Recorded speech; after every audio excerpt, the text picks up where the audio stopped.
नमस्कार बच्चों, स्वागत है आपका अपने YouTube चैनल पे। तो देखिए बच्चों, आपके सामने फिर से हाजिर है एक नया कंसेप्ट और एक नए कंसेप्ट के बेहतरीन क्वेश्चन के साथ में। और आप सभी को पता है बच्चों, एसएससी और आरपीएफ, रेलवे, एसआई कांस्टेबल के लिए अपनी एक सीरीज चल रही थी, सिलेक्शन सीरीज। उसी सिलेक्शन सीरीज के तहत आपके सामने जो है बहुत बेहतरीन क्वेश्चन लेके आए हैं। और आज वाले क्वेश्चन बच्चों सारे के सारे सिलेक्टेड क्वेश्चन रहने वाले हैं। देखिए बच्चों, प्रत्येक दिन आपको इस YouTube चैनल पे एक नया टॉपिक मिलता है, एक नया कंसेप्ट मिलता है। और नए कंसेप्ट के साथ साथ बहुत सारे जो है बच्चों नए क्वेश्चन भी आपको देखने को मिलते हैं। तो इसी सीरीज में, इसी कड़ी में फिर से बच्चों आपके सामने हाजिर है एक नया, एक बहुत सारे नए आपके सामने क्वेश्चन लेके। और सारे के सारे क्वेश्चन बच्चों वो रहेंगे जो सारे के सारे सिलेक्टेड क्वेश्चन है, आने वाले एग्जाम के दृष्टिकोण से सारे के सारे बच्चों महत्वपूर्ण क्वेश्चन रहने वाले हैं। तो देखिए बच्चों, आज की क्लास का पहला क्वेश्चन क्या पूछा गया है। पहले क्वेश्चन में बच्चों, पहले क्वेश्चन में पूछा गया 18वीं लोकसभा चुनाव के लिए निर्वाचन आयोग की टैग लाइन क्या थी भाई। आप सभी को पता है बच्चों, इस बार जो है अभी निर्वाचन हुआ, यानी भारत के अंदर अभी चुनाव हुए। और चुनाव जो हुए बच्चों, कौन सी लोकसभा के चुनाव हुए। तो सबसे महत्वपूर्ण तो यही क्वेश्चन बनता है कि 2024 के अंदर जो है कौन सी लोकसभा के चुनाव हुए।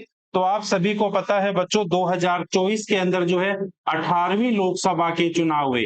यानी समापन पूछा जाए कौन सी लोकसभा का होता है, तो समापन होता है बच्चों 17वीं लोकसभा का। और इस बार चुनाव जो है कौन सी लोकसभा के होते हैं, 18वीं लोकसभा के चुनाव होते हैं। बच्चों पूछा जाए 18वीं लोकसभा के चुनाव जो है कितने चरणों के अंदर संपन्न होते हैं, तो 18वीं लोकसभा के चुनाव जो है 7 चरणों के अंदर संपन्न होते हैं। और ये जो है लगभग लगभग क्या संपूर्ण, यानी 44 दिनों तक ये चुनाव चलते हैं बच्चों। 44 दिनों तक जो है ये चुनाव चलते हैं। कौन से चुनाव, लोकसभा चुनाव 2024 जो है जिसका आयोजन किया गया था। तो ये 44 दिनों तक चुनाव चलते हैं। और नतीजे इनके कब आते हैं बच्चों, तो नतीजे जो है इनके आते हैं 4 जून को। 4 जून को बच्चों नतीजे इसके आते हैं। और एक बार फिर से किसकी सरकार बनती है, आप सभी को पता है एनडीए की इस बार क्या बनी है, सरकार बनी है। किसी भी पार्टी को बहुमत नहीं मिला, यानी ना तो कांग्रेस को बहुमत मिला और ना बीजेपी को बहुमत मिला, यानी 272 का कोई भी आंकड़ा नहीं छू पाए हैं। तो इसलिए जो है सरकार किसकी बनी है, एनडीए गठबंधन की क्या बनी है बच्चों, सरकार बनी है। देखिए लोकसभा चुनाव, यानी या फिर आपसे मैं ये कहूं कि ये जो लोकसभा चुनाव इस बार हुए थे बच्चों, तो पूछा जाए इस बार कितनी महिला सांसद चुनाव, सॉरी, इस बार कितनी महिला जो है वो सांसद बनी है बच्चों। ये अच्छा क्वेश्चन हो सकता है आपके लिए। तो इस बार 70 महिलाएं जो है वो क्या बनी है, सांसद बनी है। मोदी 3.0 जो मंत्रिमंडल है, उस मोदी 3.0 मंत्रिमंडल के अंदर कितनी महिलाएं शामिल हुई है, तो मोदी मंत्रिमंडल कैबिनेट के अंदर बच्चों 7 महिलाएं क्या हुई है, शामिल हुई है। कितनी महिलाएं शामिल हुई है, 7 महिलाएं शामिल हुई है। लेकिन क्वेश्चन में क्या पूछा गया, 18वीं लोकसभा चुनाव के लिए टैग लाइन क्या थी, तो टैग लाइन थी बच्चों, चुनाव का पर्व देश का गौरव। चुनाव का पर्व देश का गौरव। चुनाव का पर्व और देश का क्या हो गया, गर्व हो गया। तो पहले क्वेश्चन का ऑप्शन नंबर कौन सा सही हो गया, ऑप्शन नंबर हो गया, ऑप्शन नंबर 1 जो है बच्चों क्या हो गया, बिल्कुल सही है। ऑप्शन नंबर 1 बिल्कुल क्या सही है, स्क्रीनशॉट लीजिए, अपन आगे बढ़ते हैं बच्चों। चलो देखो आगे वाले क्वेश्चन में क्या पूछा गया है। देखिए बच्चों, नारी बंधन अधिनियम 2023 के तहत लोकसभा में महिलाओं को कितने प्रतिशत आरक्षण दिया गया भाई। पूछा गया है बच्चों लोकसभा के अंदर आरक्षण, पूछा गया है बच्चों लोकसभा के अंदर आरक्षण। आप सभी को पता है भारत की संसद, और संसद का कौन से अंग हो गए, तो संसद के बच्चों अंग कौन से हो गए, एक तो लोकसभा हो गया, लोगों का सदन हो गया, और दूसरा कौन सा हो गया, राज्यसभा हो गया। तो क्वेश्चन में जो पूछा गया है, ये जो आपकी लोकसभा है, इस लोकसभा के अंदर महिलाओं को कितने प्रतिशत आरक्षण दिया गया है, यानी पूछा गया है महिलाओं को कितने प्रतिशत आरक्षण दिया गया है। तो बच्चों लोकसभा के अंदर महिलाओं को 33% क्या दिया गया है, आरक्षण दिया गया है। 33% आरक्षण दिया है, कब दिया गया है, तो ये दिया गया है 106वें संविधान संशोधन के द्वारा। और 106वां संविधान संशोधन आपको पता है कब होता है, 2023 के अंदर 106वां संविधान संशोधन हुआ। तो लोकसभा के अंदर नारी वंदन अधिनियम 2023 के तहत लोकसभा में महिलाओं को कितने प्रतिशत आरक्षण दिया गया? तो लोकसभा के अंदर बच्चों जो है 33% क्या है, महिलाओं को आरक्षण दिया है। कभी भी आपसे पूछा जाए इस बार जो है लोकसभा के अंदर बच्चों लोकसभा का उल्लेख जो है किस आर्टिकल में मिलता है? तो लोकसभा का उल्लेख जो है आर्टिकल नंबर 81 के अंदर मिलता है। किसमें मिलता है? आर्टिकल नंबर 81 के अंदर मिलता है। लोकसभा के अंदर सदस्यों की संख्या पूछी जाए तो लोकसभा के अंदर सदस्यों की संख्या कितनी होती है? 545 होती है, जिसमें 2 व्यक्तियों को भारत का राष्ट्रपति क्या करता था बच्चों? मनोनीत करता था। 2 एंग्लो इंडियन को मनोनीत करता था, यानी 2 आंग्ल भारतीयों को मनोनीत करता था। और ये आप सभी को पता है आंग्ल भारतीयों के मनोनयन पर कब रोक लगा दिया? 104वें संविधान संशोधन 2019 के द्वारा आंग्ल भारतीयों के मनोनयन पर क्या लगा दिया बच्चों? रोक लगा दिया गया। 17वीं लोकसभा के अंदर एक भी आंग्ल भारतीय नहीं चुना गया। और इस बार जो 18वीं लोकसभा हुई है 2024, इस 18वीं लोकसभा के अंदर भी एक भी आंग्ल भारतीयों को मनोनीत नहीं किया गया। क्योंकि नहीं किया गया? क्योंकि 104वें संविधान संशोधन 2019 के द्वारा इनके मनोनयन पर क्या लगा दिया बच्चों? रोक लगा दिया। इस बात का भी आपको ध्यान रखना है। तो इस क्वेश्चन का सही आंसर क्या हो जाएगा? ऑप्शन नंबर डी हो जाएगा बच्चों, यानी 33% आरक्षण दिया गया है। 33% आरक्षण दिया गया है। देखिए भाई, बर्मिंघम राष्ट्रमंडल खेल 2022 में भाग लेने वाली भारत की सबसे कम उम्र। देखिए भाई, बहुत शानदार क्वेश्चन है। बर्मिंघम राष्ट्रमंडल खेल 2022 के अंदर तो एक तो आपका क्वेश्चन और आंसर यहीं से बन गया। 2022 के अंदर राष्ट्रमंडल खेलों का आयोजन कहाँ पे किया गया? आप कहोगे बर्मिंघम के अंदर किया गया। कहाँ पे है बर्मिंघम? लंदन के अंदर है। भाग लेने वाली भारत की सबसे कम उम्र की यानी 14 वर्ष की एथलीट कौन है? अनाहत सिंह, रजनी त्यागी, संजना शर्मा, इनमें से कोई नहीं। तो बच्चों कौन है? अनाहत सिंह। कौन हो गया? अनाहत सिंह। अनाहत सिंह का संबंध किससे है बच्चों? सकवेश से है। संबंध इनका पूछा जाए तो सकवेश से है भाई। और मात्र कितने साल की उम्र के अंदर? 14 साल की उम्र के अंदर जो है इन्होंने भारत को कौन सा पदक दिलाया था? भारत के अंदर जो है इन्होंने सबसे कम उम्र की जो है एथलीट बनी थी 2022 के अंदर। देखिए बच्चों, बात करें अपने राष्ट्रमंडल खेलों की, तो राष्ट्रमंडल खेलों की अगर अपने से शुरुआत पूछा जाए कब होती है, तो राष्ट्रमंडल खेलों की शुरुआत होती है 1930 से। क्या होती है? इनकी शुरुआत होती है। पहले राष्ट्रमंडल खेल कहाँ खेले गए थे? तो पहले राष्ट्रमंडल खेल खेले गए थे हैमिल्टन के अंदर। हैमिल्टन के अंदर खेले गए। कहाँ है हैमिल्टन? तो हैमिल्टन यानी कनाडा के अंदर खेले गए। देखिए, पूछा गया है 22वां राष्ट्रमंडल खेल। पूछा गया 22वां राष्ट्रमंडल खेल। तो 22वां राष्ट्रमंडल खेल कब खेला गया? 2022 के अंदर खेला गया। कहां पर खेला गया? बर्मिंघम के अंदर खेला गया। बर्मिंघम कहाँ पे है? बर्मिंघम, तो बर्मिंघम यानी लंदन के अंदर ये खेल खेले गए। पूछा जाए बच्चों 21वां राष्ट्रमंडल खेल, 21वां राष्ट्रमंडल खेल कब खेला गया? 2018 के अंदर खेला गया। और 2018 में कहां पर खेला गया? गोल्ड कोस्ट के अंदर खेला गया। कहां पे है गोल्ड कोस्ट? गोल्ड कोस्ट है ऑस्ट्रेलिया के अंदर। कहां पे है? गोल्ड कोस्ट मिलेगा ऑस्ट्रेलिया के अंदर। पूछा जाए 23वां राष्ट्रमंडल खेल, 23वां राष्ट्रमंडल खेल कब खेला जाएगा? 2026 के अंदर खेला जाएगा। कहां पर खेला जाएगा? ऑस्ट्रेलिया के अंदर खेला जाएगा। कहां खेला जाएगा? ऑस्ट्रेलिया के अंदर खेला जाएगा। तो ये जो है, यानी पूछा जाए आपसे 21वां राष्ट्रमंडल खेल आपको बताना है कहां पे? गोल्ड कोस्ट के अंदर।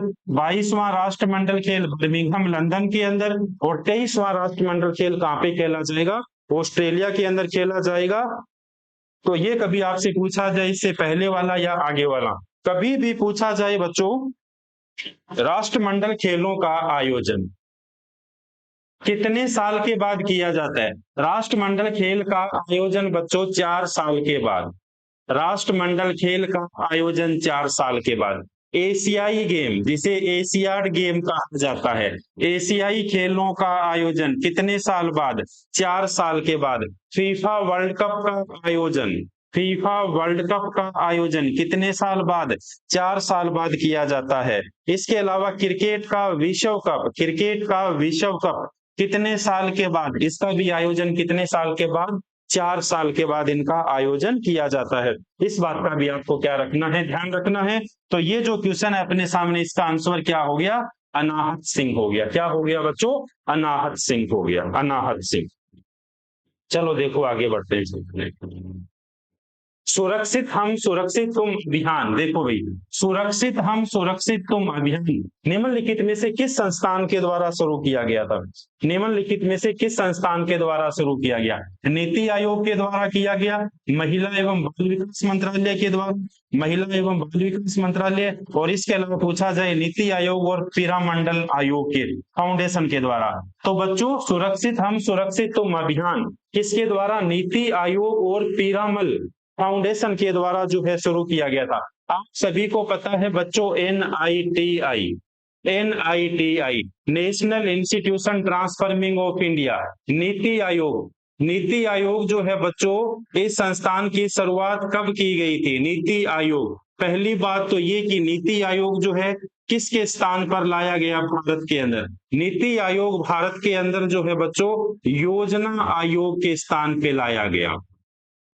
बच्चों योजना आयोग के स्थान पे लाया गया। कब लाया गया, ये लाया गया बच्चों 1 जनवरी 2015 को, 1 जनवरी 2015 को किसके स्थान पे, योजना आयोग के स्थान पे भारत के अंदर जो है बच्चों NITI Aayog, national institution transforming of India की भारत के अंदर क्या की गई थी, नरेंद्र मोदी जी के द्वारा शुरुआत की गई थी। तो सुरक्षित हम सुरक्षित तुम अभियान किसके द्वारा बच्चों, नीति आयोग और पीरामल फाउंडेशन के द्वारा, नीति आयोग और पीरामल फाउंडेशन के द्वारा जो है इसे शुरू किया गया था। देखो भाई आगे वाला क्वेश्चन देखो। देखो क्या पूछा गया है आगे वाले क्वेश्चन में, निम्नलिखित में से कौन भारतीय राष्ट्रीय कांग्रेस के गठन के समय भारत का वायसराय था, Lord Lytton, Lord Ripon, Lord Dufferin, Lord Mayo. तो इसका सही आंसर क्या होगा, लॉर्ड डफरिन होगा। देखिए बच्चों भारतीय राष्ट्रीय कांग्रेस की स्थापना, भारतीय राष्ट्रीय कांग्रेस की स्थापना कब होती है बच्चों, तो भारतीय राष्ट्रीय कांग्रेस की स्थापना होती है 28 दिसंबर 1885 को, 28 दिसंबर 1885 को भारतीय राष्ट्रीय कांग्रेस की स्थापना कहां पर होती है, तो भारतीय राष्ट्रीय कांग्रेस की स्थापना होती है बंबई के अंदर। कहां पे हुई थी, बंबई के अंदर। पूछा गया है तत्कालीन वायसराय कौन थे, तत्कालीन भारत के वायसराय कौन थे, तो तत्कालीन भारत के वायसराय थे बच्चों लॉर्ड डफरिन। कौन थे, लॉर्ड डफरिन थे। कांग्रेस शब्द पूछा जाए कहां से लिया गया, कांग्रेस शब्द पूछा जाए कहां से लिया गया, कांग्रेस शब्द लिया गया बच्चों उत्तरी अमेरिका के इतिहास से। कहां से लिया गया, उत्तरी अमेरिका के इतिहास से। भारतीय राष्ट्रीय कांग्रेस के जनक कौन, भारतीय राष्ट्रीय कांग्रेस के जनक एओ ह्यूम। एओ ह्यूम कहाँ के निवासी थे, तो आप सभी को पता होना चाहिए एओ ह्यूम जो है स्कॉटलैंड के क्या थे, निवासी थे, जिन्होंने भारतीय राष्ट्रीय कांग्रेस की क्या की थी, भारत में स्थापना की थी। भारतीय राष्ट्रीय कांग्रेस की क्या की थी बच्चों, स्थापना की थी। उस समय तत्कालीन वाइसराय कौन थे, लॉर्ड डफरिन थे। कौन थे, लॉर्ड डफरिन थे। चलो देखो आगे वाला क्वेश्चन देखो, किस अधिनियम के परिणाम स्वरूप महारानी विक्टोरिया जो ब्रिटेन की शासक थी 1858 में भारत की मल्लिका की उपाधि के साथ भारत में ब्रिटिश क्षेत्रों की संप्रभु बन गई थी भाई। भारतीय परिषद अधिनियम या फिर भारत सरकार अधिनियम, चार्टर एक्ट या फिर नियामक जो है अधिनियम। देखिए बच्चों पूछा गया है 1858 के अधिनियम, किस अधिनियम के द्वारा, तो बच्चों ये बनी थी भारत सरकार अधिनियम 1858, 1858 के द्वारा। देखो भाई 1858 के द्वारा।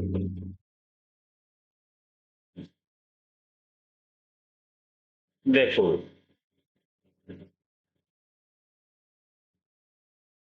पूछा गया है किस अधिनियम के द्वारा भारत के अंदर जो है ताज का राज शुरू किया गया था, सीधा अपन ये कह सकते हैं बच्चों 1857 की क्रांति के जस्ट बाद भारत में अधिनियम आता है 1858 का अधिनियम, 1858 का अधिनियम आता है।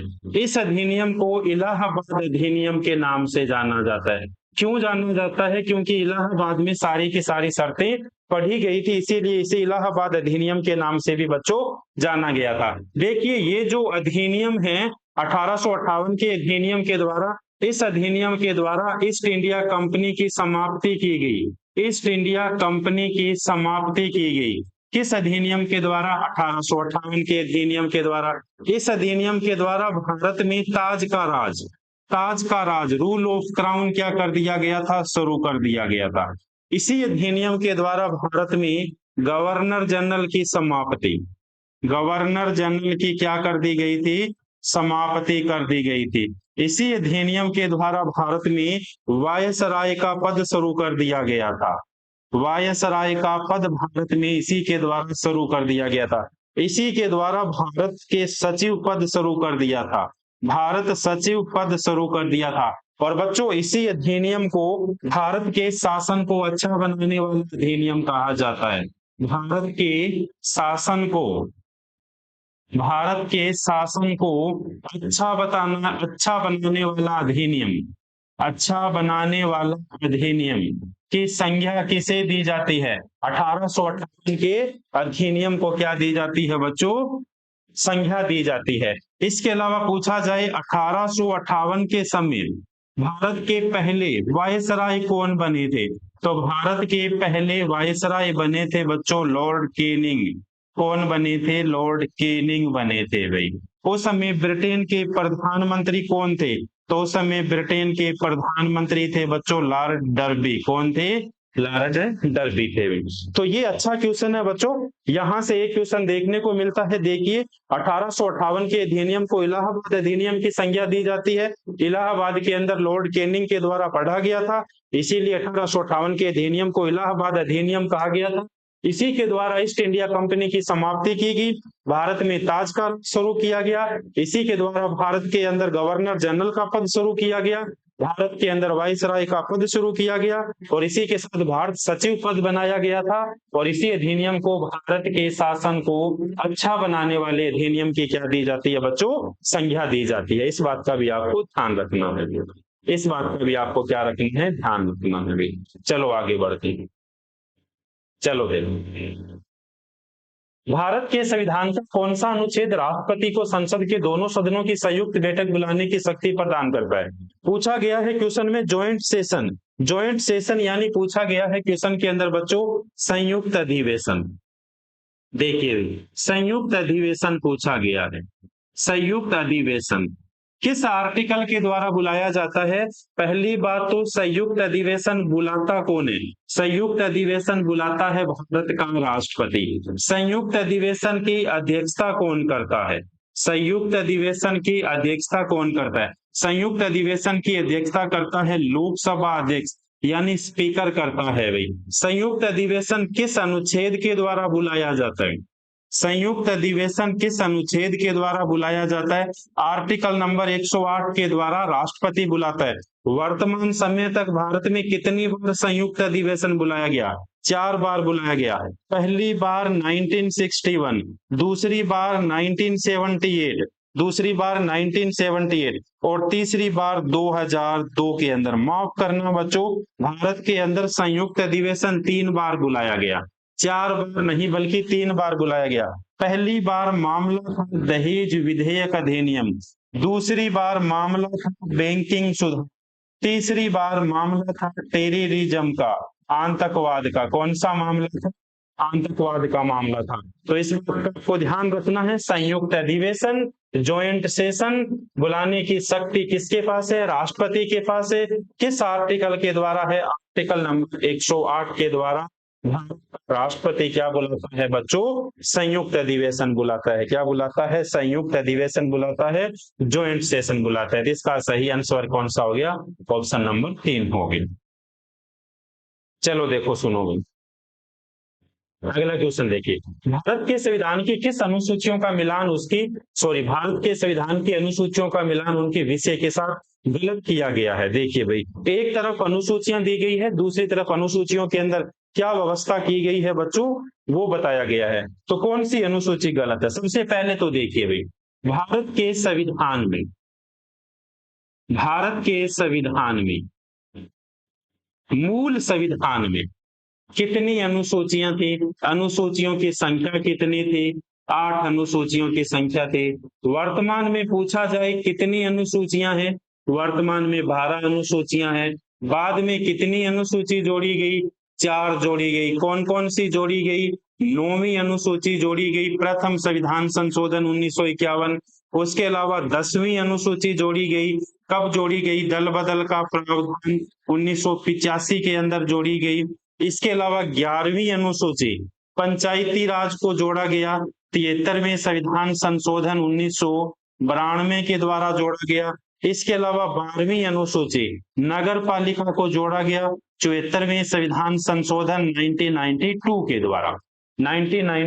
द्वारा। तो मूल संविधान में पूछा जाए 8 अनुसूचियां होगी, वर्तमान में कितनी होगी? 12 अनुसूचियां होगी। देखिए भाई, चौथी अनुसूची क्या है? राज्यसभा में सीटों का आवंटन, बिल्कुल सही है। तीसरी अनुसूची में विभिन्न पदाधिकारियों के द्वारा ली जाने वाली शपथ का प्रावधान है। पहली अनुसूची राज्यों और केंद्र शासित प्रदेशों का विवरण है, बिल्कुल सही है। तो इसका मतलब बच्चों कौन सी गलत होगी? गलत होगी सूची नंबर 4, दूसरी अनुसूची। इसके अंदर भाषाओं का प्रावधान मिलता है बच्चों 8वीं अनुसूची में। मूल सूची में 14 भाषाएं थी, वर्तमान के अंदर पूछा जाए कितनी भाषाएं हैं? वर्तमान में 22 भाषाएं हैं। दूसरी अनुसूची के अंदर क्या व्यवस्था मिलती है? विभिन्न पदाधिकारियों के द्वारा ली जाने वाली शपथ का उल्लेख है। विभिन्न पदाधिकारियों के द्वारा विभिन्न पदाधिकारियों को दिया जाने वाला वेतन, याद करिए, विभिन्न पदाधिकारियों को दिया जाने वाला वेतन तो इस अनुसूची के अंदर हो गया बच्चों। अनुसूची नंबर किसके अंदर हो गया?